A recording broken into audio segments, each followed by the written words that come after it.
C.S. Laird students are taking a trip around the world, all in their own gymnasium.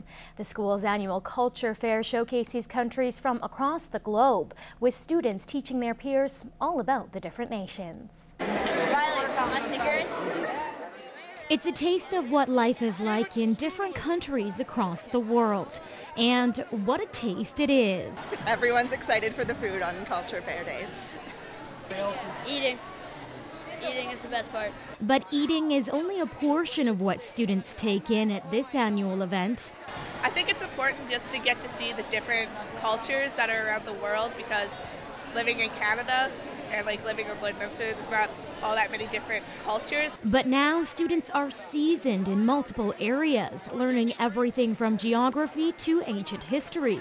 They have a place in Laos called the Plain of Jars, and it is a huge plain of clay jars, over 2,000 years old.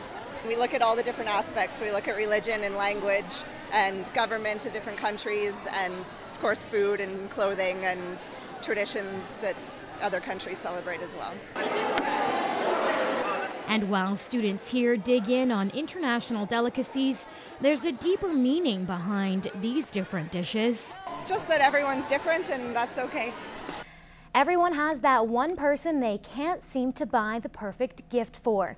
Instead of giving them fruitcake again this year, Whitney Stinson gets some newer ideas on how you can make that famous dessert into a special present on this week's edition of Fresh Favorites. Welcome to this week's edition of Fresh Favorites. I'm Whitney. I'm here with Chef Karine. Karine, today we're coming close to the holidays. We're talking about giving food as a gift. What kind of food makes a good gift? Well, food is a wonderful gift to give any time of year, really, but Christmas is wonderful. And you really want to make sure that you're giving food that is, number one, not perishable. Okay. And number two, can hold up to a little bit of handling. Okay. Right? So things that are not going to melt or break easily. Right. Yeah. They can just leave them on their counter and make them when they're ready. Absolutely. And as far as packaging, you have some beautiful packaging going on here in these baskets. How should you package a food gift? Well, you always want to make sure you're starting with a nice sturdy box or tin or basket.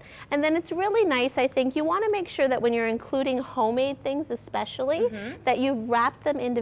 So a little plastic wrap or a little cellophane bag, so that everything doesn't end up tasting like Grammy's ginger snaps.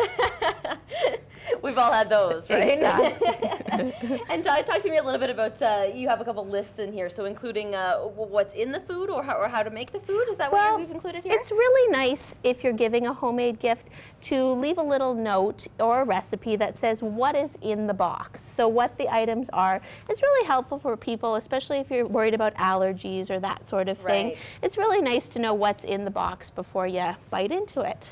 And then you can just serve it up for one of your holiday parties, I guess, eh? Absolutely. Share it with friends. Food is a great gift. Awesome. Thank you so much, Karine. That's been this week's edition of Fresh Favorites. I'm Whitney Stinson in the kitchen with Chef Karine. Fresh Favorites is brought to you by Harvest to Home Market, your local connection to top quality Canadian products. Visit harvesttohomemarket.ca for daily specials.